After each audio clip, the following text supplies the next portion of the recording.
कैवल्यं बीजदुःसाक्षी आदिकर्तारं कृपानिधे प्रणतक्लेशनाशाय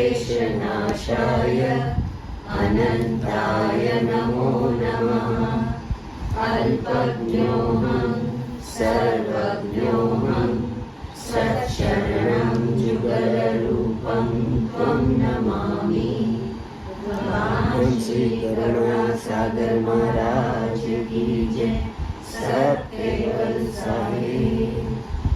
ઉલટ ક્રિયાનો 12મો class 28/12/2023 ગુરુવાર બરાબર 4:30 વાગે સાંજે પેજ નંબર 326 અને 27 એમાં વિષય આકાંક્ષાનું આપણે પૂરું કરી નાખ્યું હતું. મળ વિસર્જન આકાંક્ષાની વાત તો કરી દીધી હતી.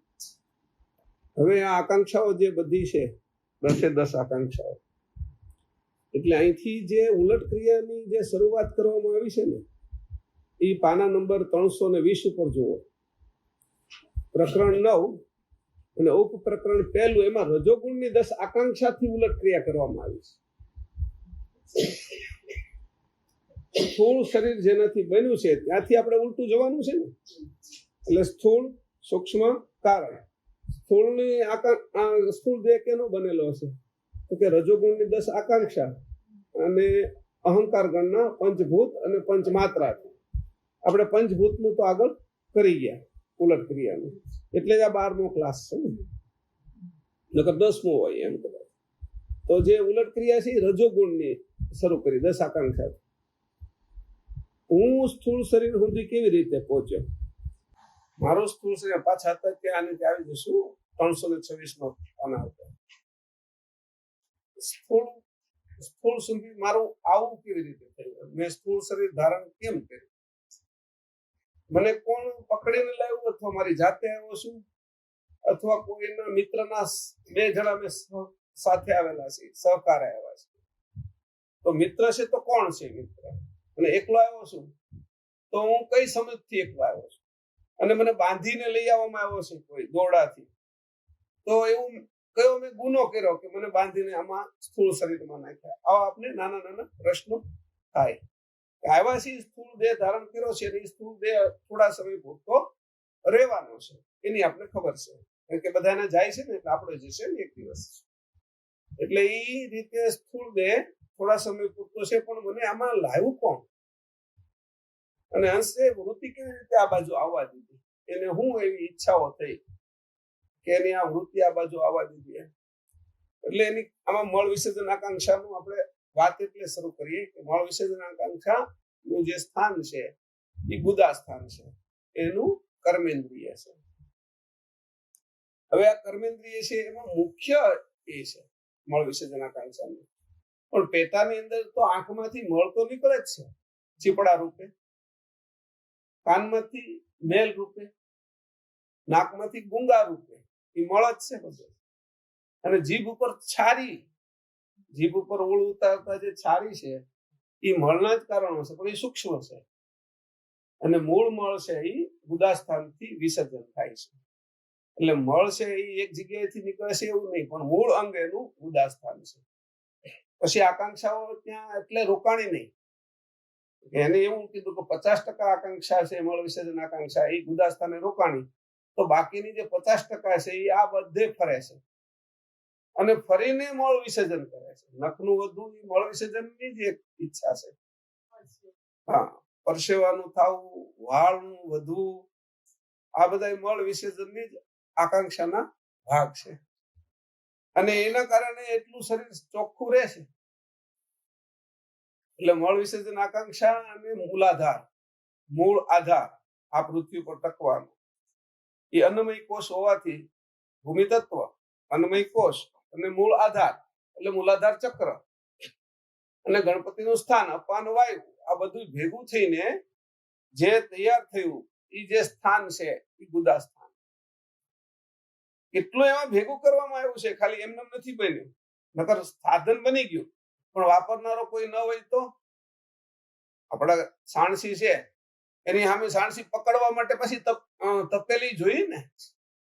સાણસી હું પકડું તો કયા સાધન, આ સાણસી એક સાધન છે, પણ કયા સાધનને હું પકડું જે ગરમ હોય, તવો છે, તવી છે, લોઢી છે, એને મારે પકડવી સીસાણ, પણ પકડવા વાળો તો જોઉં ને હું. આવી રીતે ચેતન એટલે સાધનને પકડે છે, પણ ચેતન એની પાછળ હોય છે, કારણ કે નકર સાધનને પકડી શકતું નથી. એવી રીતે મળ વિસર્જન આકાંક્ષા છે એ ત્યાં લાગેલી જ રહેશે હંમેશા, અને લાગેલી રહેશે એટલે તે એના સમય પ્રમાણે એની પ્રક્રિયાઓ છે ધીરે ધીરે એ એની આકાંક્ષા છે એ મોટી થઈ જાય, અને સવાર પડતા જે મળને ભેગો કરીને ખેંચીને નીચે લઈ આવે મૂળ દ્વારમાં, મળ દ્વારમાં, અને એનું વિસર્જન પણ એ કરાવી નાખે. ત્યાં સુધી તો આખા શરીરમાંથી ખેંચ્યા જ કરે છે નિરંતર. કોષો જે બધા આપણા શરીરના મરી જાય છે એ બધાને પણ બહાર કાઢવાનું કામ કરે છે. ઘણાને છે આ વાળ રૂપે કરે તો વાળમાં જે ચામડી છે, ચામડીની અંદર છે જે પરસેવો આવે છે એમાં જે સફેદ ભાગ થઈ જાય છે, જેને આપણે છારી સફેદ કહીએ છીએ, જે ખારી હોય, જે મીઠા વાળો ભાગ છે, એ મળ વિસર્જન આકાંક્ષાનો જ ભાગ છે, સ્થૂળ ભાગ છે, પાણીનો સ્થૂળ ભાગ એટલે મીઠું. એ રીતે એનું મળ વિસર્જન કર્યા કરે છે. મને શરીર આપી દેવામાં આવ્યું અને આ શરીર મારું છે એવો મારો દાવો ઈ આમાં ખોટો પડે છે. આટલી વ્યવસ્થામાં તે કઈ કર્યું હોય તો દેખાડ. એક વખત આનો વિચાર કરીએ ત્યારે ખબર પડે કે ઓહો, એટલે આટલી વ્યવસ્થા એની સરસ અને સચોટ કરી છે કે એમાં કોઈ જગ્યાએ કઈ બાકી ન રહેવા દીધું. વધારે ભાવ થાય તો વિસર્જન આંખમાં આંસુ તરીકે થાય છે, શરીરની અંદર કફ વધી જાય છે તો શેડા તરીકે એનું કફ તરીકે તે વિસર્જન કર્યા કરે છે. એનું વિસર્જન પણ ચાલુ જ છે. એટલે એનું આખું નામ મળ વિસર્જન આકાંક્ષા રાખે. વિસર્જન કરવાનું ને વિસર્જન ન કરે તો શું થાય? હવે એ જ વિસર્જન એની ક્યાં કર્યું શરૂ? કેમ જયારે મનુષ્ય શરીર પાકી જાય છે તો એનું વિસર્જન કરે છે, એનો નાશ કરે છે ને, એ જ મળ વિસર્જન આકાંક્ષા છે. જયારે આ શરીર મળ થઈ જાય છે ત્યારે અંશ નીકળી જાય ત્યારે મળ જ થઈ જાય છે, પછી વિસર્જન આકાંક્ષા જો એનું વિસર્જન કરનારી. એને જયારે આ પૃથ્વીનો નાશ કરવો છે એને ત્યારે એ આકાંક્ષા છે કે આ મળ જયારે આમાં કઈ જીવન નહીં રહે અથવા જીવન નથી રાખવું તો એ આકાંક્ષાએ કાળ ચક્ષસત્વની સાથે મળ વિસર્જન આકાંક્ષાએ જોશે. કાળ ચક્ષસત્વ લાગી ગયું અને બધું જીવ માત્ર મરી ગયા, પણ એને વિસર્જન કરવા માટે વિસર્જન આકાંક્ષા જોશે કે એનું રૂપાંતર સ્થૂળમાંથી પાણીમાં, પાણીમાંથી અગ્નિમાં, અગ્નિમાંથી વાયુમાં, વાયુમાંથી ગત આકાશમાં. તો એ વિસર્જનની આકાંક્ષાઓ હજી ઉપરથી આવી એવો અર્થ થયો ને. ખાલી મારા એક જ અંગની અંદર આ આકાંક્ષા મૂકેલી છે એવું નહીં. જયારે એની આ બ્રહ્માંડ નાશ કરશે ત્યારે એક આકાંક્ષા એ આવશે. જયારે વિસર્જન કરશે તો મળ વિસર્જન આકાંક્ષા સૂક્ષ્મથી લઈ અને મહદ સુધી બધાને પોખેલી છે. જ્યાં જ્યાં સ્થૂળ દેહ દેખાય ત્યાં બધે પોખેલી છે. સૂક્ષ્મ દેહમાં મળ વિસર્જન આકાંક્ષા સૂક્ષ્મ રીતે પોખેલી છે, પણ એ દ્રશ્યમાં આવતી નથી, આપણે જોવામાં નથી આવતી, એને સમજવામાં આવે છે. તો આવી રીતે આપણે મળ વિસર્જન આકાંક્ષાથી કેવી રીતે ઉલટ ક્રિયા કરીએ? તો કે જ્યાંથી તમે જોવો છો તો મળ વિસર્જન આકાંક્ષાની અંદર એવો એક ભાગ છે કે એની અંદર હજી કાંઈક એવું રહી જાય છે કે જે હજી ચેતન કરી શકે છે અંદર. એટલે મળ વિસર્જન કર્યું, પણ જે ખેડૂત છે, જે જાણકાર વ્યક્તિ છે, એ મળનું ખાતર બનાવી નાખે છે, અથવા એ ખેડૂત એ નથી બનાવતો, પ્રકૃતિ બનાવી નાખે છે. પ્રકૃતિની અંદર જે તત્વો રહ્યા છે એ તત્વો મળ વિસર્જન આકાંક્ષાના કારણે એની અંદરથી જે ખાતર બનાવીને હજી કઈ જે તત્વો ચોખ્ખા પડ્યા છે એને હજી એક વખત સમય આપે છે. ચાલ તું હજી વૃક્ષમાં ચડ, વૃક્ષમાંથી તું ફૂલ, ફળ, પાન એની અંદર જા અને રસમાં જા, ગર્ભમાં જાય એના, જેથી કરીને તું પાછો મનુષ્ય અથવા પશુ પક્ષી બની શકે. રૂપાંતર મળનું હતી કર્યા કરે છે. એમાં હજી કઈ સારો ભાગ રહી ગયો તેને છોડવો નથી. સારો ભાગ છે એને ઉપરની જ ક્રિયા કરાવી છે. એટલે પ્રકૃતિ જ કામ કર્યા કરે છે. અને એક બાજુ છે એ વિકૃતિ થયા કરે છે. વિકૃતિ એક ભાગ છે ખાલી. એ પાર્ટથી વિકૃતિનો એન્ડ એ પ્રકૃતિની શરૂઆત, પ્રકૃતિનો એન્ડ વિકૃતિની શરૂઆત. અને આ બંને કોના માટે થાય છે? કે સંસ્કૃતિ. જે સંસ્કૃતિ જાળવી શક્યા છે એના માટે આ બધું થયું. સંસ્કૃતિ કોણ જાળવી શક્યું છે? જે એના નિયમમાં રહ્યા છે. એની સંસ્કાર જેની અંદર આવ્યા, પ્રકૃતિ અને વિકૃતિની વચ્ચે અને એનાથી ઉપરનો ભાગ, અને ટ્રેંગલની અંદર ઉપરના ટોચ ઉપર બેઠી છે એ સંસ્કૃતિ છે. કે જે આપણે ઋષિ મુનિઓએ સંતોએ વ્યવહારિક જે લોકોને લાગ્યું એની બનાવી. એવી રીતે વિસર્જનનું મળ વિસર્જનનું પણ એક પાસું તો ઉત્તમ છે જ, અને એ જે ઉત્તમ પાસું છે એનાથી આપણે ઉલટ ક્રિયા કરવાની છે. ઉત્તમ પાસું છે જે કોઈનો એક સંસ્કાર સારો હોય તો એ આપણે દોસ્તી કરવા માટે યોગ્ય છે. એ ગાળું બોલે છે, એ કોઈને મારે છે, એ ખોટું બોલે છે, પણ એ રોજ 5 જણાને જમાડ્યા પછી જમે છે. એના 10 ખરાબ ભાગો હતા તો મારે એની સાથે બનતું નહોતું. મને ગાળો ગમતી નહોતી, મને દારૂ પીતો તો એ ગમતું નહોતું, એ કોઈને મારે છે એ ગમતું નહોતું, પણ મને એ એક ભાગ હતો કે આ ભાગ નથી, હું એની સાથે જોડાય અને ઓલા ભાગ ઓછા કરાવી નાખીશ. ધીરે ધીરે દારૂ છોડાવી નાખીશ, એ મારવાનો એ ગાળો બોલતો ઓછો થઈ જાય એ ભાગ. એટલે મારે એક પોઈન્ટ એવો છે કે એનાથી અંદર હું ઉતરી શકું એમ.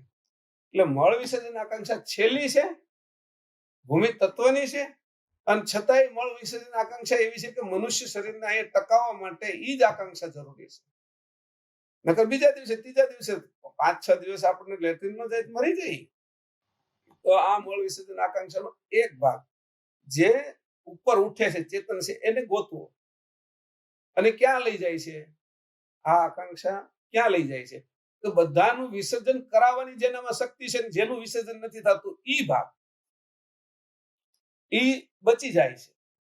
બધાનું વિસર્જન કરાવે ત્યાં સુધી એકલો ઉભો જ રહેશે અને એ બચી જાય છે. ત્યારે બધાનું વિસર્જન થઈ ગયું પછી બચી જાય છે. એ બધાના વિસર્જન માંથી જે સત્વ ભાગ છે એ બચી જાય છે, અને એની ઉલટ ક્રિયા મારે કરવાની છે. આ થોડું સમજવામાં તકલીફ પડે એવું છે, પણ છતાંય સમજવાનું છે.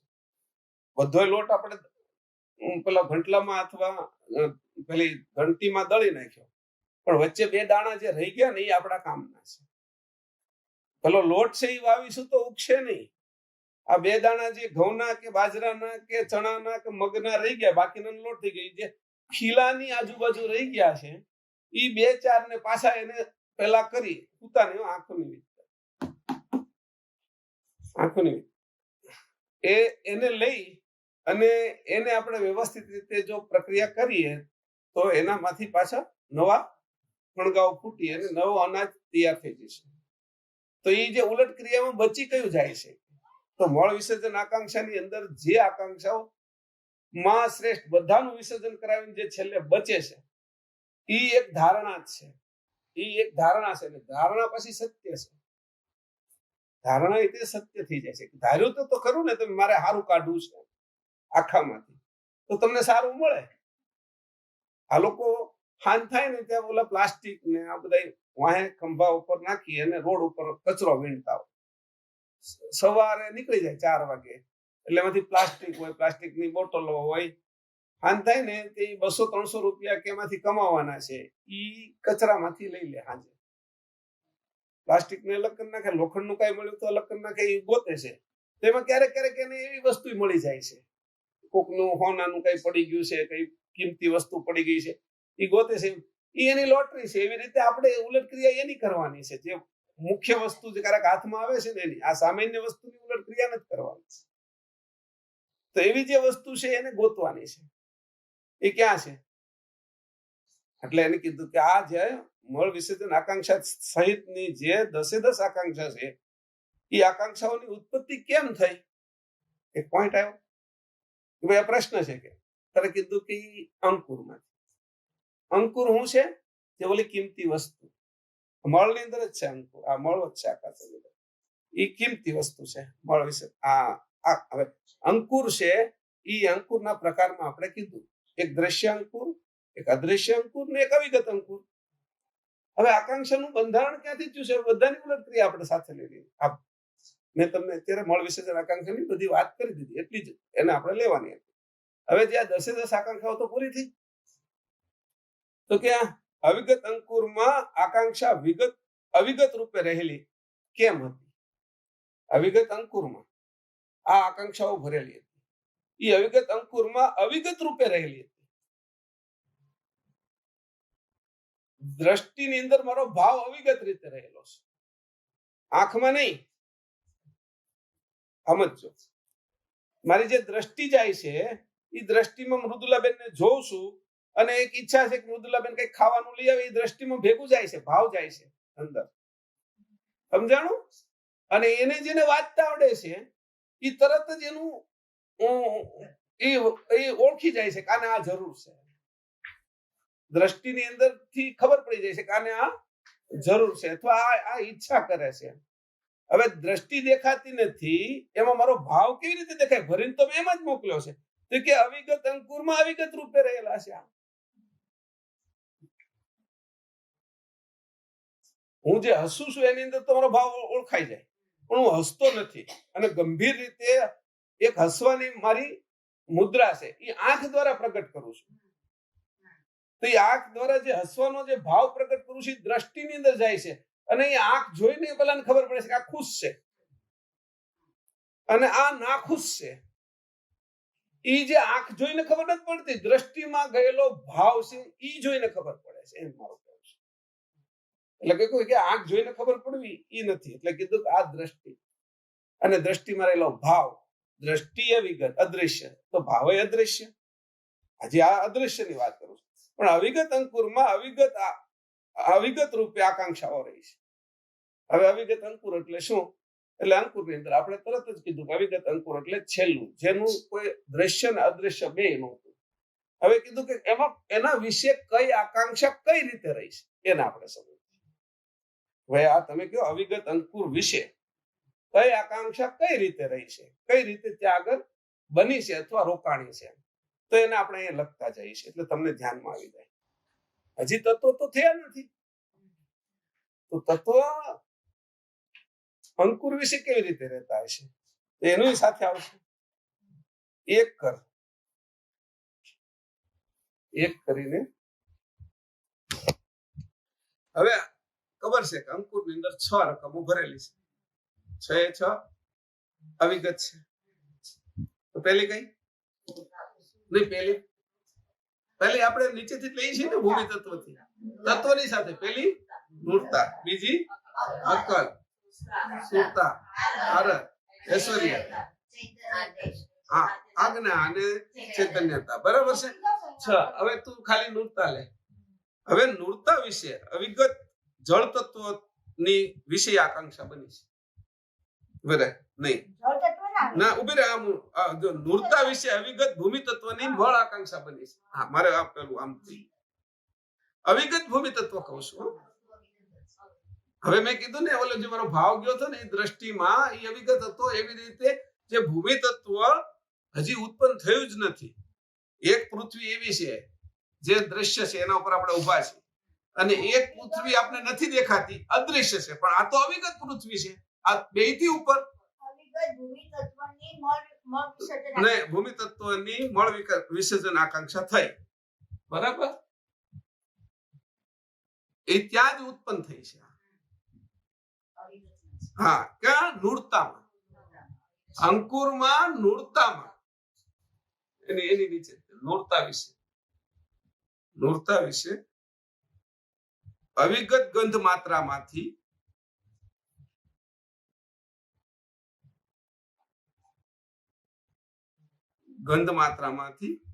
સુગંધ આકાંક્ષા થઈ. આ અવિગત અંકુર છે, જે એનું દ્રશ્ય નથી થયું. બરાબર? જો આ જયારે આપણે એટલું અંકુર વિશે જાણ્યું છે ત્યારે ખબર પડવાની છે. અંકુર વિશે આપણે જાણતા જ ન હોય તો આ વસ્તુ ક્યાં ભરેલી છે એની ખબર ન પડે. અંકુર વિશે જાણે અંકુર ખાલી કહી દીધું એમને, એની અંદર એટલું ભરેલું છે, એમાં વિશે આટલું ભરેલું છે. હવે આ બે વસ્તુ ભૂમિ તત્વની આવી ગઈ. કયું? અવિગત ભૂમિ તત્વ. હવે અક્કલ, હવે બીજું, હવે બે લખ ખાલી નીચે. અક્કલ વિશે અવિગત જળ તત્વની, અક્કલ વિશે અવિગત જળ તત્વની વિષય આકાંક્ષા થઈ.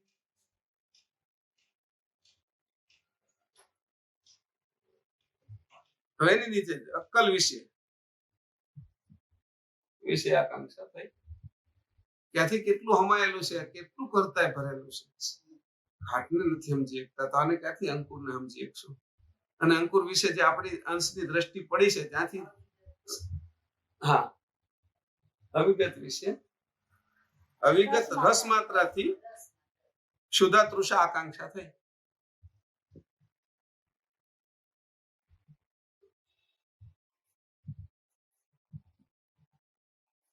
હવે આકાંક્ષાની નીચે લીટી કરતી જજે એટલે ખબર પડે કે આ આકાંક્ષાનું છે. હવે ત્રીજું, જો આ લોજિકલ આપણે કોઈને સમજાવી ને તો ક્યાંયથી આપણે પાછા ન પડી અને આનાથી આખો યોગ તત્વ આખું શરૂ થઈ જાય કે એમાં જુદું કેવી રીતે પાડ્યું, નકર એ નાક કેવી રીતે બન્યું છે. નાકના પાછા બે ભાગ કરી નાખ્યા, કીડા ને પીળા. પછી આંખ કેમ બને છે એના બે ભાગ કરી નાખ્યા, જમણી ને ડાબી. એના વિશે કીકી કેમ બને છે, એના વિશે દ્રષ્ટિ કેવી રીતે મૂકીએ છીએ. તો એ બધી જે વિગતો છે એ અહીંથી આ તો અવિગતમાં તૈયાર થયેલું છે બધું. આમાં કોણ કરીએ કેવું ચાલ સુરતા વિશે અવિગત અગ્નિ તત્વની ગમન આકાંક્ષા થઈ.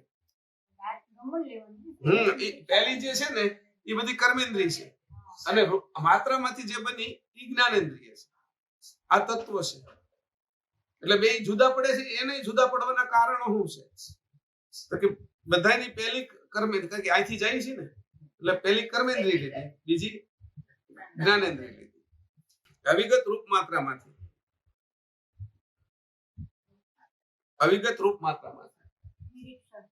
નિરીક્ષણ આકાંક્ષા.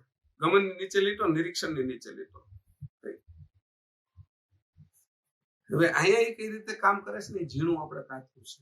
પછી હવે આરત વિશે ચોથું, આરત વિશે અવિગત વાયુ તત્વમાંથી અહીંયા અંકુરમાં જેમ જો અહીંથી કોઈ વાત કરે તો જ આકાંક્ષા બંધ થાય, નકર ચોથા પાંચમા શરીરમાં આકાંક્ષાઓ રહી જાય. છઠ્ઠા દેહ સુધી આકાંક્ષા રહી જાય ત્યાં સુધી નીચે આવી શકે. સમજાણું?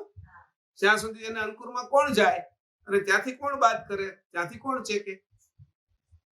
હવે તો આ વોટ્સઅપ ની અંદર આપણે ડિલીટ કરીએ એટલે સામે વાળાને ડિલીટ થઈ જાય. આપણે કરાવવું હોય તો આ ગ્રહણ આકાંક્ષા થઈ હાથે આવી ને.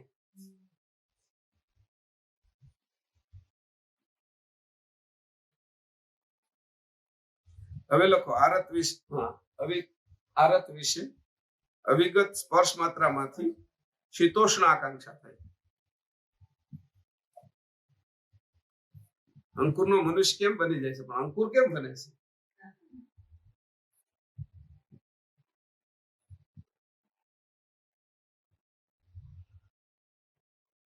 માંથી શીતોષ્ણ આકાંક્ષા થઈ.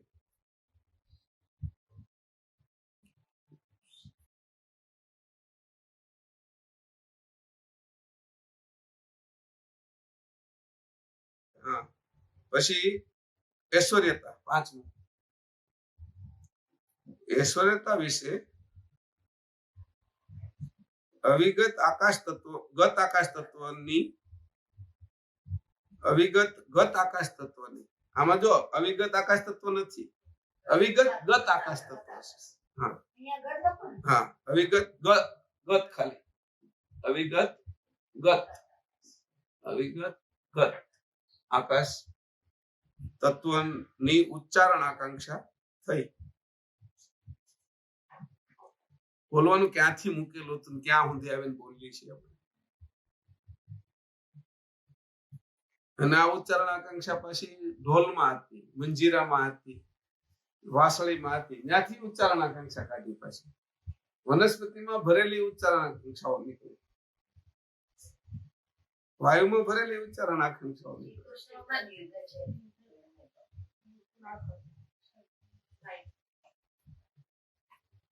ઐશ્વર્યતા વિશે અવિગત શબ્દ માત્રામાંથી શ્રવણ આકાંક્ષા થઈ.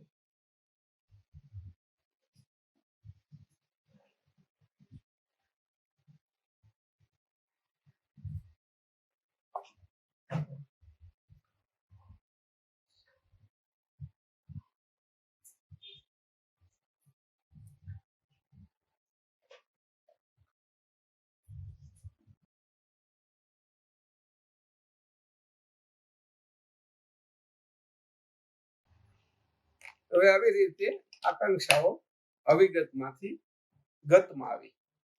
હવે આકાંક્ષા જ્યારે ઉત્પન્ન થાય છે એટલે એનું કારણ અથવા એનું સાધન એ બનવાની શરૂઆત થાય.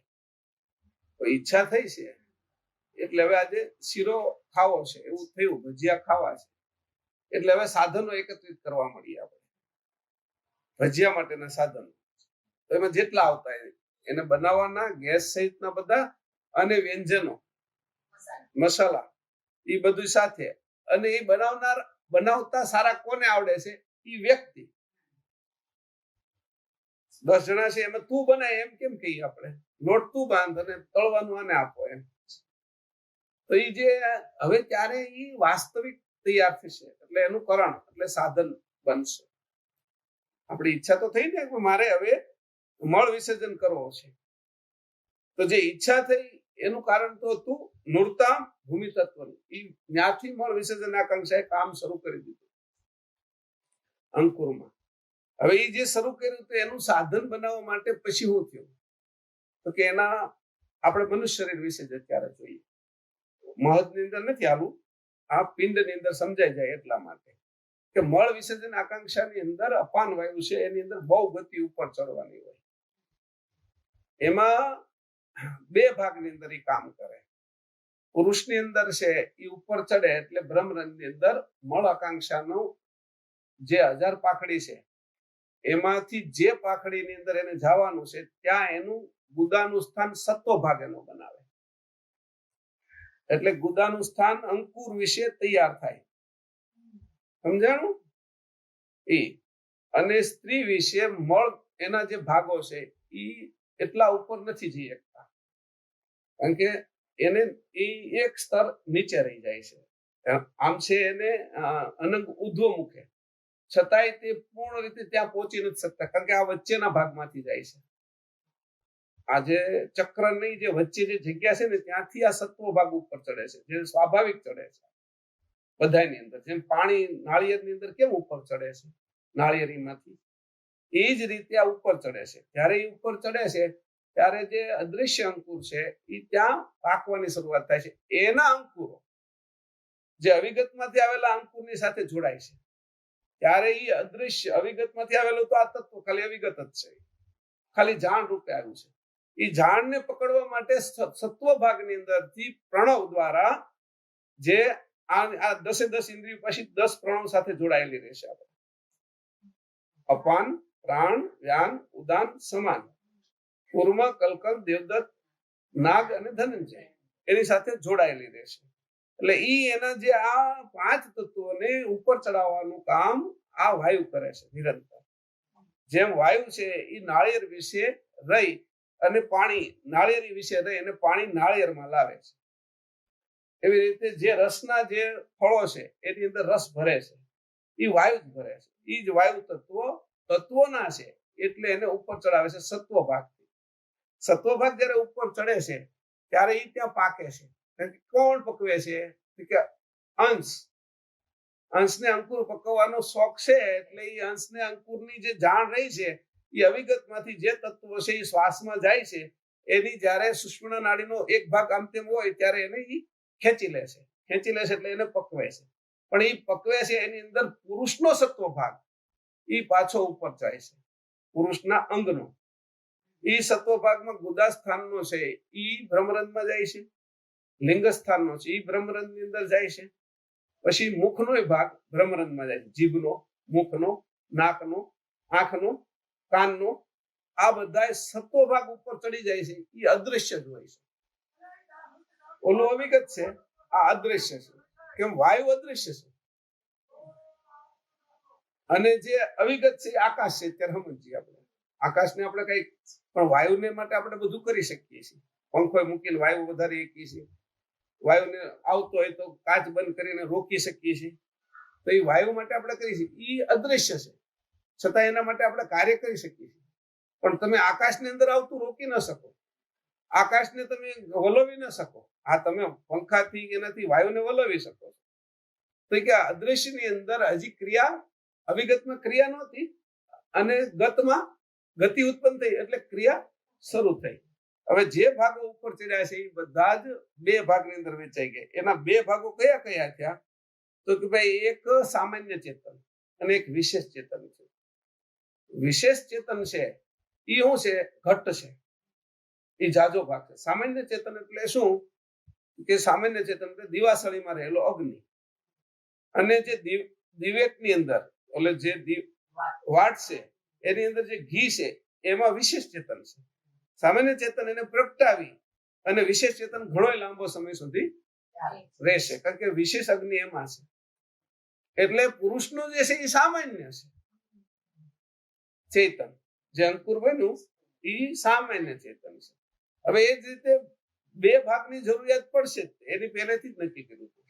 માઇનસ અને પ્લસ, નર અને નારી, સ્ત્રી કેસર અને પુકેસર, ઉત્તર ધ્રુવ ને દક્ષિણ ધ્રુવ, મુખ અને ગુદા, જમણો હાથ ને ડાબો હાથ. તો બે ભાગ બધી જગ્યાએ એની કરીને મોકલ્યા અને એનાથી સૃષ્ટિ ચાલે એની વ્યવસ્થા કરી. હવે સામાન્ય ચેતન એટલે ગેસ છે, એની અંદર જે તણખો આપણે લાઇટર કરી અને તણખો અડે છે એ સામાન્ય છે, પણ ગેસ છે એ વિશેષ છે. એટલે એ તમારે જેટલો સળગાવો હશે, કલાક 1.5 કલાક જે રસોઈ બનાવી છે એ બન્યા કરશે, જ્યાં સુધી ફૂટશે નહીં ત્યાં સુધી. તો વિશેષ ચેતન અને સામાન્ય ચેતન એનું મિલન કઈ રીતે થાય છે?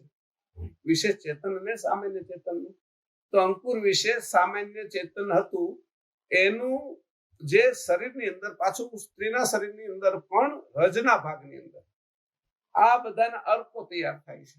આંખનો અર્ક તૈયાર થાય છે, કાનનો, નાકનો, મુખનો, જીભનો, જે 10 ઇન્દ્રિયનો અર્ક ઘટ તૈયાર થાય છે. એ ઘટ જે તૈયાર થાય છે એનું વજન વધારે થતા એ પાછો નીચે આવી જાય છે. એટલે મહિનો થતા એ આખી પ્રક્રિયા ચંદ્રની પૂરી થાય એટલે ચંદ્ર જેમ નીચે આવે એવી રીતે એ પાછો નીચે આવી જાય છે. ત્યાં સુધી ઉપર ચડે છે કળાની જેમ. પેલા ખબર છે, બે પેલા બતક આવતા, આમ કરે, પાણી મૂકેલું હોય વચ્ચે, આમ કરે, એમાં લાલ પાણી પાછું ઉપર ચડ્યા કરે. ઉપર ચડીને પછી એક વખત હાવ આવી જાય એટલે બધું પાણી નીચે વહી જાય અને પછી પાછા આમ હલવા મળે. બે આ રીતે હલવા હોય.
કરે, વેક્યુમ થયા કરે. તો એ મહિને જે ભેગો થાય છે એ અર્ક છે, એ રજવિષયા છે, એ જડ છે. હવે આ જે સાધનો છે એ જડમાંથી બનાવવાના છે. કાનનું સાધન કાનમાંથી બનશે, નાકનું આકાંક્ષા પહેલા આવી ગઈ છે એટલે હવે સાધનો તૈયાર કરે એટલે ભેગું કરે છે. કે જે પુરુષની અંદર જે સૂક્ષ્મ રહેલો હતો એ સામાન્ય ચેતન, એ તણખા રૂપે હતો, એની સ્ત્રી વિશે જે વિશેષ ચેતન પડ્યું હતું એને એની જાગૃત કર્યું. અને જાગૃત કર્યું તો એવું જાગૃત કર્યું કે આના જવાથી એ બધું ગંઠાવા મળ્યું, જમાવા મળ્યું. હવે મહિને નથી આવતું, હવે 9 મહિને તૈયાર થઈને આવશે. જો એની યોજના જો, આને કેટલી સરસ રીતે યોજના કરી છે, આનું કોઈ વર્ગીકરણ કરી શકે એવું નથી આ બાજુ. વર્ગીકરણ કેવી રીતે કરવાનું, એટલે ત્યારે અંદર 3 પ્રક્રિયાઓ થઈ. કઈ થઈ? એટલે મેં કીધું તમને સામાન્ય ચેતન, પછી આકાંક્ષા તેના કારણ એટલે સાધનની ઉત્પત્તિ કેવી રીતે કરે છે. તો મેં કીધું સામાન્ય આ જે ભેગું થાય છે 9 મહિના ભેગું થાય છે, એનું બાળકના જે નાક પેલું તો હોઈ ગયું છે પુરુષમાંથી, તો એ સામાન્ય ચેતન, એ સામાન્ય ચેતન એને આકર્ષી લે છે. આકર્ષણનો જે નિયમ છે ને, ત્યાં આગળ કૃષ્ણ છે, કર્ષણ કરે છે એટલે ખેંચવું, અને એનું પછી ત્યાં જેવું ખેંચાય છે એટલે બંધારણ થાય છે. બંધારણ થાય એટલે નાકનો ભાગ પુરુષના નાકના ભાગની સાથે સ્ત્રીનો નાકનો ભાગ જોડાઈ જાય છે એટલે કરણ તૈયાર થઈ ગયું, નાક. પુરુષના કાનના ભાગની સાથે સ્ત્રીનો ઘટ્ટ ભાગ કાનની સાથે જોડાઈ જાય છે અને એના અણુઓ એકદમ સરસ રીતે ગોઠવાય છે. એટલે થઈ ગયું કાન. એવી રીતે જીભ, બધા જ 10 ઇન્દ્રિયો આ રીતે તૈયાર થઈ ગઈ. આ જે તૈયાર થયેલી ઇન્દ્રિયો છે એની આંતરિક પ્રક્રિયાની અંદર 3 વસ્તુ થાય છે: મેઘાજનન, સંગઠન અને વિજય. મેઘાજનન એટલે જે વરસાદ રૂપે વરસી આવવું, એનું મેઘાજનન. આ એક પ્રક્રિયા થઈ ને મેઘાજનન, એટલે વર્ગ જ્ઞાન, અનંગ અને કાળ. સમજાણું? આ ત્રણેય આવી જશે. મેઘાજનન એટલે શું છે? વર્ગ જ્ઞાન. અને સંગઠન શું છે? અનંગ. ભેગું કરી નાખીશ અનંગ. અને વિજય એટલે કાળ. વિજય એટલે કાળ. આ ત્રણેય છે એ ક્યાં હતું? એ સંજમભોગ વૃત્તિમાં. સંજમભોગ વૃત્તિ જે હતી એની અંદર આ હતું. એટલે કોઈ પણ વસ્તુ, વરસાદ થયો એટલે મેઘ વર્ષો, એની જનન પ્રક્રિયા થઈ એટલે પૃથ્વીની અંદર રહેલા અંકુરો બધા ઘાસ ફૂસ આ તે એનું સંગઠન થઈ ગયું. એના અંકુર એ બનવા માંડ્યા અને ઘટ થવા માંડ્યા. એ વૃક્ષે વધવા માંડ્યું, ફૂલે આવવા માંડ્યા, ફળે આવવા માંડ્યા. એને કહેવાય સંગઠન. અને જે પછી ફળ આવ્યા અને એ જયારે એને ત્યાંથી તોડી લેવામાં કાળચક્ષુ લાગી જાય, તોડી લેવા, એનો સ્વાદ આપણે લઈએ છીએ ત્યારે આપણે એના ઉપર વિજય મેળવ્યો છે. એટલે આપણે એનો આનંદ થયો છે. વિજય વધારે આનંદ. એટલે 3 પ્રક્રિયા અહીંયા થઈ સંજમભોગ વૃત્તિના કારણે. એ ત્રણેય પ્રક્રિયાઓ જે થઈ વર્ગ જ્ઞાન, અનંગ ને કાળ, વિજય. હા, આ વેદના શબ્દો છે, અથર્વવેદના. એ અથર્વવેદમાંથી જે આપણે અથર્વવેદ નીચેનો છે, આ પ્રક્રિયા નીચેની છે. વર્ગ જ્ઞાન, અનંગ અને કાળ એ પંચમ વેદના છે. આ અથર્વવેદના છે. આનું એક આખું પુસ્તક લખાયેલું છે. અથર્વવેદમાંથી પંડિત સાતવકરજીએ આનું એક પુસ્તક લખ્યું છે. એનું નામ જ આખું છે આ શીર્ષક, મેઘાજનન, સંગઠન અને વિજય. પછી એની અંદર બધા જ વિભાગો આવી ગયા. શરીર બનવાની શરૂઆત આવી ગઈ, પૃથ્વી બનવાની શરૂઆત, એને ટકાવવાની શરૂઆત આવી ગઈ, વૃક્ષ, પશુ પક્ષી, પછી રાજ્ય. મેઘાજનન એટલે બધા રાજ્યના શ્રેષ્ઠ લોકોને ભેગા કરવા, શૂરવીરોને ભેગા કરવા, અને એ જુદી જુદી જાતના બધા ભેગા થઈને એનું પાછું સંગઠન કરવું, એક લાઈનમાં લાવવા, અને એને પછી કોઈ રાજા ઉપર કે કોઈ બીજા દુશ્મન ઉપર એનીથી ચડાઈ કરીને વિજય પ્રાપ્ત કરો. એની એ રીતે પણ એનો ઉપયોગ કર્યો. આ તો એવું છે કે આ એક સમજાઈ જાય એટલે બધું સમજાઈ જાય. પંચમ વેદ તો એની અંદર તો બધું ભરેલું, અંકુર સમજાઈ જાય એટલે બાકી પછી કઈ સમજવાનું રહેતું નથી, કારણ કે અંકુર વિશે બધું ભરેલું છે. મારી નજરમાં ખામી હોય, હું ઝડપ જોઈ શકતો તો અંકુર વિશે આંબો ન જોઈ શકતો. નકર આંબાની કેરી દેખાય નહીં. ઈ મારી અગર જો જીભ હોય તો એ અંકુર માંથી હું સ્વાદ લઈ શકું કેરીનો.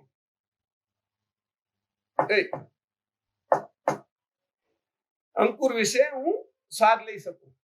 તો અંકુરની જે રમત છે, અંકુરની અંદર જે હોશિયારી કરી છે એ તો જોવો. કે તેને એ કીધું આ ગંઠાવું, એકત્રિત થવું, ભેગું થવું, અને એની અંદર જે તૈયાર થયેલા છે એ 10 ઇન્દ્રિયો. 10 ઇન્દ્રિયો શું કરે છે? હવે દોરડાથી આપણે અહીંયા બાંધી રાખે છે. આંખે સારું જોવું જ છે, જીભે સ્વાદ લેવા છે, એનાથી બંધન કરે છે આ બાજુ, એટલે રોકી રાખે છે. હવે પેલો તારો જે સવાલ હતો કે કોને અમને બાંધીને લઈ આવ્યા છે, કે મારી રીતે આવ્યો છું કે કોઈ મને સાથી મળી ગયો ચાલે સાથીના સહારે હું વયો જાઉં? તો એ ત્રણેય રીતે આપણે આવ્યા છે. જે સામાન્ય મનુષ્ય કોટીની અંદર જે પશુ ભાવથી જે આવ્યા છે બધા કર્મના બંધનથી બંધાઈને આવ્યા છે. જે બીજો પ્રકાર છે એ કોઈનો સાથ હતો, સહકાર હતો, એટલે આવ્યા છે. એ સહકાર કોનો હતો? તો કે દેવોનો. આ બાજુ જે આવતા હતા, અથવા દેવોને દેવાંગનાનો સહકાર હતો અને દેવાંગનાને દેવોનો સહકાર હતો. તો 2 ભાગની અંદર આવ્યા. એ જયારે ઉતર્યા ત્યારે નિરંજન અને આદ્ય શક્તિ દ્વારા, એટલે અર્ધનારેશ્વર દ્વારા. આજે આપણા બધા પ્રતીકો છે એ આ જગ્યાએ કામના છે. તો એ રીતે ઉતર્યા. અને ત્રીજો હતો એ સ્વતંત્ર. કાલે હું આટો મારવા જાઉં, એ સ્વતંત્ર હતો, સ્વતંત્ર રીતે આવ્યો. આ બંને કરતા એ અલગ હતો. સ્વતંત્રતાથી આવ્યો, સ્વતંત્રતાથી રે અહીંયા, તત્વોને સમજે, સત્વને સમજે, બ્રહ્મ જ્ઞાનને સમજે, યોગ દર્શનને સમજે. આ જે આપણી જે ફિલોસોફી છે, જે દર્શનો બાકીના એને સમજે, વેદને સમજે, ક્રિયાકાંડને સમજે, બધાને તરત સમજી લે, કે એને વાર લાગતી નથી. એટલે એ જે આવ્યો કે સ્વતંત્ર રીતે આવે, સ્વતંત્રતાથી રે, અને સ્વતંત્ર કરીને જાય અથવા સ્વતંત્ર પોતે અહીંથી જાય. તો એવો સ્વતંત્ર કોણ આવે કે બે પરમ વિશેષ અંશો. એમાં એક થોડા પરમ વિશેષ અંશ થોડીક ભૂલ કરે તો એને પાછું એ બંધાઈ જવું પડ્યું પ્રકૃતિ સાથે, અને એ સદગુરુ થયા. પરમગુરુ ક્યારેય બંધાય નહીં. પરમગુરુ બંધાય નહીં, અને પરમગુરુ કોઈને બંધાવા દે પણ નહીં. એ બધાને છૂટા કરાવવા માટે આવે અને અંશોને છૂટા કરાવે. જીવભાવ, આત્મભાવ, દેહભાવ એ બધાને છોડાવી નાખે અને એને તોડાવી અને અંશને છૂટો પાડી દે પોતાના સજાતિ. વિજાતિ તત્વ એને કોઈ કામ રહેતું નથી. અને સજાતિ તત્વને હંમેશા ઈચ્છા હોય કે ક્યારે ત્યાં જાવે. બંધનમાં હોય, એને બંધન જો પ્રિય લાગવા મળ્યું હોય તો જેલ એને હારી લાગે, પણ જેલમાં એવું સમજે છે કે આ તો હું હકીકતમાં બંધાયેલો છું. ભલે જેલ મોટી હોય, સગવડતા સારી આપવામાં આવતી હોય, તો અંદર તો ત્યાં ઢોલિયા ઢાળી દે, અંદર એસી લાગવાડે, ખાવા પીવાનું આવે, પણ તો એની ઈચ્છા ઈ જ થતી હોય કઈથી છૂટું કાઢે. તો આ સ્વતંત્ર પદ છે. સ્વતંત્ર પદ કોના હાથમાં આવે? તો એક અંશના હાથમાં આવે. આત્મગતિ વાળા છે, મેં કીધું એમ, એ બે સાથ વાળા છે, સહકાર વાળા છે. અને જીવ ગતિ વાળા છે એ તો નીચેની ગતિ વાળા છે, તો બંધાઈને જવાના છે. તો હવે એમાંથી આપણે કઈ ગતિ લેવી? પોઈન્ટ આ છે આપણો. આ ઉલટ ક્રિયા જયારે કરી જ છીએ ત્યારે આપણી ગતિ કઈ હોય એમ તો કે ભાઈ મારે તો સ્વતંત્રતાથી જવું છે, પણ આવ્યા છો તો તમે બંધાય. તો સ્વતંત્રતાથી કેમ જશો? તો કે આઈના બંધનો કાપવા પડશે તમારે. અને કોણ કાપશે? તો કે આ બાજુ કોઈની એવી સત્તા નથી. પરમગુરુની એક સત્તા એવી હતી કે મુક્ત કરાવી શકે. તે દિવસે કીધું વડાપ્રધાન ની પણ એ સત્તા નથી કે એ ફાંસીના જે સજા થઈ હોય એની સજા મુક્ત કરી કે એ રાષ્ટ્રપતિની છે. એટલે પરમગુરુ અહીંયા આખરી સ્થાન છે. બાકીના બધાને જ કર્મ ભોગવવાના છે, કર્મ ભોગવી રહ્યા છે. તો દેહિક કર્મોથી પર છે પરમગુરુ. અને દેહિક એટલે 7 દેહ, અંકુરથી પર છે, મૂળ. એટલે 5 જે તત્વોની જે ઉત્પત્તિ થઈ, 10 ઇન્દ્રિયો બની, એનું સંગઠન થયું. સંગઠનની અંદર છે એ વર્ગ જ્ઞાન અને કાળ કેવી રીતે એને લાગ્યા, એમાં મેઘાજનન સંગઠન ને વિજય કેવી રીતે થયો, અંગો કઈ રીતે તૈયાર થયા, આ અંગોમાંથી છૂટીને અંગોની આકાંક્ષાઓમાંથી મારે કેવી રીતે છૂટવું. અંગ જ એટલું બધું ખેંચાય છે. કઈ સુગંધ ભાળે ને તો તરત જ નાક એ બાજુ વહી જાય છે. કઈ સારું સંગીત સાંભળે તો કાન એ બાજુ જ વહ્યા જાય છે. એટલે કીધું ને 5 ઇન્દ્રિયોની બધા એક એક પ્રાણીને એક એક ઇન્દ્રિય એટલી બધી. તો કે માછલીને જીભની અરે એટલો બધો હતો કે કોઈ એને કઈ ખાવાનું આપે તો એની અંદર પકડાઈ જતી હતી. હાથીને વિષયની અંદર જીવ હતો તો એ હાથણી સામે મૂકે તો ખાડામાં પડતો હતો. તો કે હરણને છે એ કાને જીવ હતો, એટલે એની એટલે કોઈ સંગીત હારું ઉગાડે તો હરણને પકડી લેવાતા થાય, એનો શિકાર થઈ આવી જાય એની મેળે.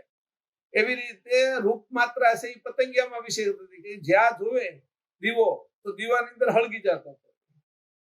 એવી રીતે સ્પર્શ માત્રા, રૂપ શબ્દ માત્રા, પછી રસ માત્રા આવી ગઈ. ગંધ માત્રા કોની હતી વધારે વધારે? નહીં, એ કયા પ્રાણીની વધારે હતી કે એમાં એ આકર્ષાઈ જતું? હા, પુષ્પની સુગંધમાં ભમરો, એટલે એમાં પુરાઈ જતો હતો. તો 5 જે પ્રાણીઓની એક એક ઇન્દ્રિયો બળવાના, આપણે તો 5 બળવાના છે. હવે ફાયદો એ છે કે 5 એક દિશામાં જાય તો આપણું તેના કરતા કેટલાય ગણું બળ વધી થઈ જાય. આ જો ઉલટ ક્રિયા જે અત્યારે બહાર ગઈ છે, 5 જ્ઞાનેન્દ્રિય અને 5 કર્મેન્દ્રિય, એ 5 છે. એટલે પશુની કદાચ એક એક ઇન્દ્રિય ઉલટ ક્રિયા કરે તો આપણી જેટલું અંતર ના કાપી શકે, અંશે ન થઈ શકે એક એકમાં. એમ આપણી જો 5 ઇન્દ્રિયો બાહ્ય બાજુ વહી જાય તો આપણે કેટલાય 84 લાખ યોનીમાં કેટલાય સમય ભટક્યા કરી. પણ આપણે 5 ઇન્દ્રિયો એટલે એમાં કેટલું 5 રાંડવા છે, 5 દોરડા છે, એને એકત્રિત કરીને આપણે હાથીને બાંધશું તો બંધાઈ જશે. તો આપણી 5 ઇન્દ્રિયથી કરતાના પરમગુરુ ચરણ છે. એ ચરણની અંદર આપણે બંધાઈ જવું એટલે એ બંધાઈ જાય. આપણે એને બાંધવા જાય તો નહીં બંધાય. એની આગળ અનેક પ્રકારની યુક્તિ. આપણે એની હારે બંધાઈ જાય ને તો એ આપણે હારે બંધાઈ જાય. કારણ કે આપણે એને બંધાઈ ગયા એટલે એ તો છોડીને જવાના નથી ને હવે એમ. એટલે આ કેવી રીતે બાંધાવું, અને આ ઉલટ ક્રિયા આખી 10 ઇન્દ્રિયની આકાંક્ષાઓ દ્વારા ઉલટ ક્રિયા. અને કેનાથી? કે અંકુર વિશે. અંકુરમાં યાર જે રીતે મેં કીધું ક્યાંથી આવ્યું છે, અને એના આપણે તે દિવસે કીધું નૂરતા, અક્કલ, સુરતા, આરત, ઐશ્વર્યતા, આજ્ઞા અને ચૈતન્યતા. હવે આપણે વિષય એવું છે કે આ 10 ઇન્દ્રિયોથી તમે બાદ થયા, 10 આકાંક્ષાથી બાદ થયા, તો જશો ક્યાં? એટલે સરનામું આપણે આપ્યું ચૈતન્યતા. જવા માટેનું સરનામું તો આપો, ઘરમાંથી નીકળી જાવ એમ કહી દીધું નો અર્થ શું? કે નહીં, તમે પેલા એરપોર્ટ ઉપર આ જગ્યાએ જાઓ, અથવા તમે આ હોટલ ની અંદર જાઓ જમવા માટે, અથવા તમે આ પિક્ચર જોવા જાઓ. જવાનું ક્યાં? તો કે 10 ઇન્દ્રિયનો આનંદ જ્યાંથી ઉત્પન્ન થાય છે, અને 10 કરતા અનંત ગણો આનંદ છે, એ ક્યાં છે? તો કે ચૈતન્યતા. અંકુર વિશે જે ચૈતન્યતા ભરેલી છે, એમાં પહોંચવા માટેની મારી આ ઉલટ ક્રિયા થાય છે. એટલે આ ઉલટ ક્રિયા છે હું કરી રહ્યો છું. ઉલટ ક્રિયામાં કરું છું હું, હવે કીધું કે હવે મારા સમજણના વિષયમાં કે આ જે અવિગત અંકુર છે ને, એ તો સમજણના વિષયમાં જ છે, અદ્રશ્ય સમજણના વિષયમાં છે. તો જે જાણ મારી છે એ કેવી છે? અલ્પ. હું અંકુર વિશે અલ્પ જાણ છે મારી. મારું અંકુર સ્થૂળ છે, દ્રશ્ય અંકુર છે, અને કર્તાનું અંકુર અવિગત છે. એની જાણ વ્યાપક છે અને એ સર્વજ્ઞ જાણ છે. તો હું જયારે મારી જાણમાં આ બધી જાણને લઈ લઉં, જોવાની જાણ, જોઉં છું હું, તો કે કર્તાએ કરેલું જગત એ જોઉં છું. એટલે એમાં મને દેખાય છે હું તો કરતા. હવે આટલું બધું શરીરનું વર્ણન કર્યું કોને? તો કશો કરતા? એટલે દેખાય છે હું તો ઉલટ ક્રિયા થઈ ગઈ. હા, સરસ મજાનું ઢોલ સંભળાવાનું, સંગીત સંભળાવાનું, ઓલો હમણાં લગ્ન કરવાય જશે, પણવાય જશે કે એ આ વાજા વાગે છે, બેન્ડ વાજા વાગે છે કે, અને સારું સંગીત. આ સંગીત ઉત્પન્ન કોના કારણે છે? શબ્દ માત્રા. કોની કરી? અવિગતમાંથી ગત કોની કર્યું? કોની છૂટું કર્યું? ત્યાં તરત કરતા. જ્યાં જ્યાં જોવા મારા માટે સ્વાદ કોને ઉત્પન્ન કર્યો? જીભ સાથે સ્વાદ તો ઉત્પન્ન કર્યો, જીભે ઉત્પન્ન કરી. કોને કર્યો? આમાં કઈ મારો રોલ? આમાં કોઈ મારા બાપાએ ઉત્પન્ન કર્યું? મારી માએ ઉત્પન્ન કર્યું? એના દાદાએ ઉત્પન્ન કર્યો? આ મનુએ ઉત્પન્ન કર્યો? શત્રુભાઈ? ના, એમાં ઉત્પન્ન થયેલા છે. બ્રહ્માએ ઉત્પન્ન કર્યા? નહીં, એમાં ઉત્પન્ન થયા છે. કે ભાઈ 3 ગુણે ઉત્પન્ન અમને નથી કર્યા. ત્યાં તરત ગુણાતીત થઈ ગયા, સમજણમાં ગુણાતીત. હું એવું સમજો કે મહેશ છું, ત્યારે બધા મને મહેશ કહેશ ને. મૃદુલાબેન સ્વીકારી લીધું ત્યારે મૃદુલાબેન છે ને, હવે ઓળખાણે મૃદુલાબેન છું એમ કે. હવે શોભામાં હું છું એમ ઓળખાણે હવે શોભામાં આપું. મને નથી ખબર હું શોભામાં છું, મને નથી ખબર મહેશ છું. મહેશ કહેવાથી મારામાં સ્વીકાર થયો એટલે હું મહેશ છું. એવો સ્વીકાર વાસ્તવમાં આ તો મેં સ્વીકાર છે, એ તો ખોટો છે. વાસ્તવમાં હું અંશ છું. આને શરીરને હું ચેતન કરું છું, એ તો સાચું છે. ખોટાને સાચું માનું છું, સાચાને ખોટું માનું છું. એટલે માન્યતા મારી હવે આ રીતે ઉલટ થશે. જોવાના બધા જ રૂપો છે. ઓહો, આટલું સરસ રૂપ બનાવ્યું છે. કોની બનાવ્યું? કોઈને કે આટલો સરસ હિમાલય પહાડ એટલા આકર્ષે છે દૂરથી, આપણે આમ આકર્ષી લે. સફેદ સરસ મજાનું ઉપર વાદળ થતા હોય, દૂર આપણે ગાડીમાં આપણે બધા જતા હતા પેલી બસોમાં, અને ઓલો ઓમ પર્વત ને ઓલો દેખાતું તો આપણે રોમાંચ થઈ જાય. આપણે ઓહો હોય કે આકર્ષી લે છે જોઈને, કે જોજો આ દેખાય, આ દેખાય, આ દેખાય. કઈ આપણે આ નદીઓ સરસ, એ આકર્ષણ મૂક્યું છે એની, એ કોઈ એની નદીએ કર્યું છે આકર્ષણ? ગંગોત્રી ગયા ત્યારની વાત કરું છું. તો કે પહાડોની અંદર જે આકર્ષણ મૂક્યું બરફ, એ એની કર્યું છે? બરફે આકર્ષણ મૂક્યું છે? એ પહાડે મૂક્યું છે? એ ઊંચાઈ આકર્ષણ કોને કર્યું છે? એટલે તરત સકર્તા. તો તરત રૂપ માત્ર, તરત સકર્તા બાજુ લીધી. સાંભળવાની જે આકાંક્ષા છે એ તે નિરીક્ષણ આકાંક્ષા, પછી આપણે શ્રવણ આકાંક્ષા રિટર્ન થવા મળી, પોતાના સ્વરૂપે જવા લાગી. સ્વાદ આપો તો મને આપનાર કોઈ સફરજન કોઈ બનાવ્યું જ નથી. પછી આ બધા 2 ફળો ભેગા કરીને જે કઈ કરવામાં આવે એ એની બનાવેલા અંકુરોમાંથી અંકુર કરે છે. આમ પોતે હવામાંથી કોઈ અંકુર કાઢી નથી શકતો. કા ભૂમિ, જળ, અગ્નિ, વાયુ ને એમાંથી કઈ કાઢવું પડે છે. એટલે એના કરેલા તત્વ સિવાય કોઈ કશું કરી શકતું નથી. એટલે ત્યાં આગળ અસામર્થ્ય આપણી ભાવના થઈ ગઈ કે મને હવે મારું કોઈ સામર્થ્ય રહ્યું નથી. એટલે જ્યારે મારું સામર્થ્ય રહેતું નથી એટલે કોનું સામર્થ્ય છે? તો કે કરતા. અને એના શરણમાં જઈને જેનું આટલું મોટું સામર્થ્ય છે તેના શરણમાં હું કેમ ન જાઉં? એમ કરીને જ્યારે અંશ પોતાની સ્થિતિમાં આવશે ત્યારે આ બાજુની અવસ્થાઓ છૂટી જશે. અને અવસ્થાઓ જેવી છૂટશે એટલે અવસ્થાએ જે રીતે ઝડપ કરીને આપણે પકડી રાખ્યા છે એ આ બધી આકાંક્ષાઓની સાથે અવસ્થાઓ જોરદાર લાગેલી છે. આપણે જાગૃત થાય એટલે 2-3 આકાંક્ષાઓ તરત શરૂ થઈ જાય. નિરીક્ષણ આકાંક્ષા, મળ વિસર્જન આકાંક્ષા, પછી પાછી ભૂખી લાગે છે, સુધાતોષ આકાંક્ષા, તો એ કાર્ય શરૂ થઈ જાય છે.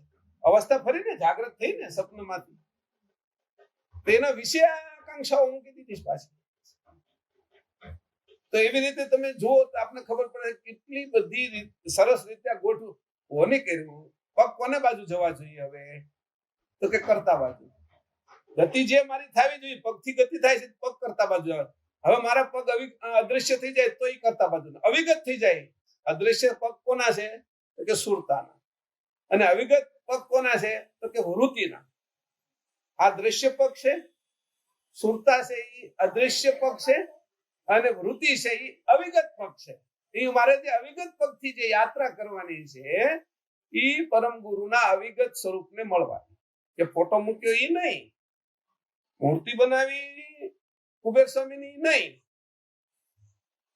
તો નહીં કે કેવા? તો કે ચેતન છે જેને આ બનાવ્યું છે મૂર્તિને. તો આ લોકોએ ઘડીને બનાવી, પથ્થરમાંથી બનાવી. તો એવી રીતે કઈ પરમ ગુરુ બનતા હશે કોઈથી? તો ન બને.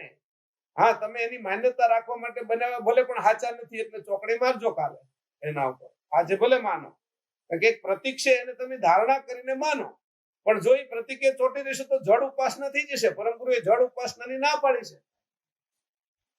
જળ ઉપાસના જીવની, જોગી આરાધ્ય જ્યોત. જોગી છે એ જ્યોતની આરાધના કરે. વ્યાપક બ્રહ્મ વેદાંતનું, એમાં નહીં ઉદ્યોત, એમાં કોઈ પ્રકાશ વાસ્તવમાં નથી, એમાંથી કોઈ ઉગરતું નથી.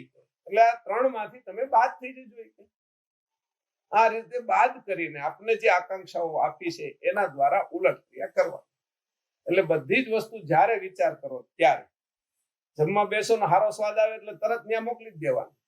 ઓહો, આ વસ્તુ તે બનાવી, બનાવનારા તે એની અંદર બુદ્ધિ તે આપી, અને મને જે ખાવાની ને મને સ્વાદ આવ્યો એ જીભી તે આપી, અને મને જે મજા આવે છે એ મને આનંદ વ્યક્ત કરું છું બુદ્ધિ તે આપી. આમ કરીને તારા ઉપર જ આ બધું વારી દઉં છું, એના વારી દઉં છું. હવે મારું કાંઈ રહેતું નથી એમ. કારણ કે ન કરે કાંઈ નથી રહેવાનું. પેલા આ વસ્તુ સમજી લો, ખોટું અભિમાન કરીને ક્યાં જઈશું? હું કરું એનું અભિમાન કરીને ક્યાં જઈશું? તું બુદ્ધિ આપે તો એ થાય છે. એટલે અભિમાન છે એ નષ્ટ થઈ જાય પછી મારે છળ કપટ ક્યાં કરવાની રહી?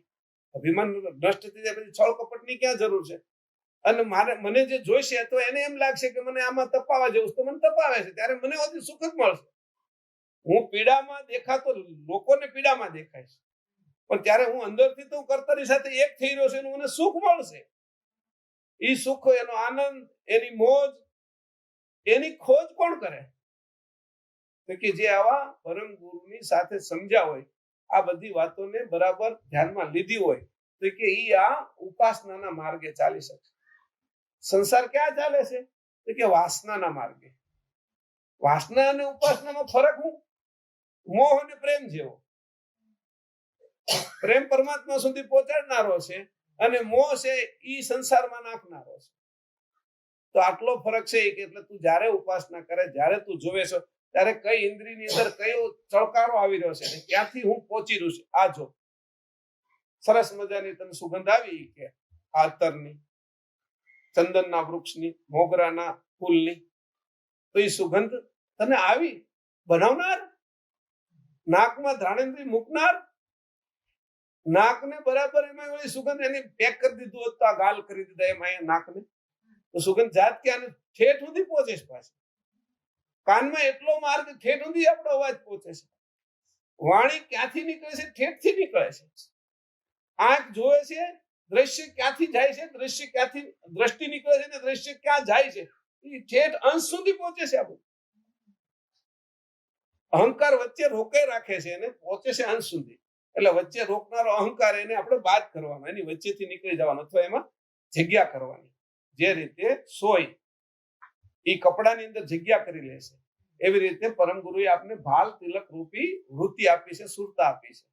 એની અંદર ભાલ તિલક થી અણી વાળો જે ભાગ છે એની અંદર અણી આગળ જાય અને આપણે એની પાછળ ગતિ કરવાની છે.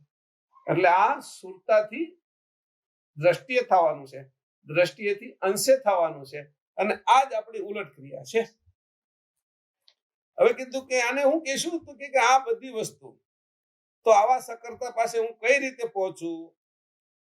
એ જ મારો વિચાર, એ જ ઉલટ ક્રિયા છે, એ જ મારી આરાધના, એ જ મારી ઉપાસના. આવા સકર્તા પાસે જેની આ બધાને જ ઉત્પન્ન કર્યા છે, નિરંજન સહિતના બ્રહ્મ પ્રકાશ એનો પ્રકાશ છે, બ્રહ્મ એની જ ઉત્પન્ન કર્યું છે. એવા સકર્તા પાસે હું કઈ રીતે પહોંચું? તો કે એની ઉલટ ક્રિયા, આ સમજણથી. તે જ મારી આરાધના અને ઉપાસના છે, તે જ ઉલટ ક્રિયાનો ઉદ્દેશ અને ફળ પણ છે. આજે જે આપણે ઉલટ ક્રિયા કરી એનો ઉદ્દેશ આ જ છે અને ફળ પણ આ છે. એટલે હું કોણ અને મારા સકર્તા પતિ કોણ? આ સકર્તા પતિ કોણ છે મારા, અને હું કોણ છું? તો જયારે અંશ ભાવ આવી ગયો, દેહ ભાવ હટી ગયો, આ બધા 84 તત્વોની રમત, આ 49 મરુતની રમત, આ 10 વાયુની રમત, એ બધી સમાપ્ત થઈ ગઈ. પ્રકાશ બ્રહ્મની રમત સમાપ્ત થઈ ગઈ. 72 તત્વો ને 84 તત્વોનું બંધારણ નષ્ટ થઈ ગયું. ઉપરના 6 અને 12 પ્રકાશ બ્રહ્મવૃત્તિના 3 મહાતત્વો, સંજમ બ્રહ્મવૃત્તિના 3 ચક્ષસ તત્વો, ઈચ્છાવૃત્તિ, ક્રિયાવૃત્તિ, સજીવન વૃત્તિ અને અંશવૃત્તિ દેશે છેલ્લી. પણ બાકીના બધા જ છે એમાંથી 71 તત્વો બાદ થઈ જશે, અને અંશવૃત્તિ ખાલી બધી વૃત્તિ પછી બાદ થઈ જશે. અંશમાં ભળશે. અંશ જયારે સ્વયં થશે એટલે વૃત્તિ રહેશે નહીં. જયારે દીવો ઓલાઈ જાય છે ત્યારે એનું કિરણે કેવી રીતે રહેશે? કિરણે પૂરું થઈ જાય છે. એટલે કિરણ પૂરું થતા જયારે કિરણે પૂરું થઈ ગયું અને જે કઈ વધે છે એ જે સ્થાન છે એ હું અંશ, અને હું અંશ છું એટલે મારા અંશી કોઈ હોવા જોઈએ. એ ધારણાએ મેં અંશીને ધાર્યા. એ જે ધારણા કરી એટલે તરત જ પરમ ગુરુ પરમ સુજાણ જાણ રૂપે આપણી સામે હાજર થઈ ગયા, અને એની જે જાણ બક્ષિસ કરી એ જ જાણે કરીને મેં સકર્તા પતિની સાથે એકતા કરી. આ એકતા કરવાનો વિષય ઉલટ ક્રિયાનો છે. આજે આપણે આ બધીનું રિવિઝન કરી લીધું, 10 આકાંક્ષાનું અને મળ વિસર્જન આકાંક્ષાનું, અને કઈ રીતે કરતા બાજુ આ સ્થૂળ દેહની 10 આકાંક્ષા દ્વારા અંકુરમાં, અને અંકુરથી કઈ રીતે સ્થિતિમાં જવું, અંશે થવું, એનો આ આખો ઉલટ ક્રિયાનો માર્ગ બતાવ્યો. કરુણા સાગર મહારાજ સત કેવલ સાહેબ.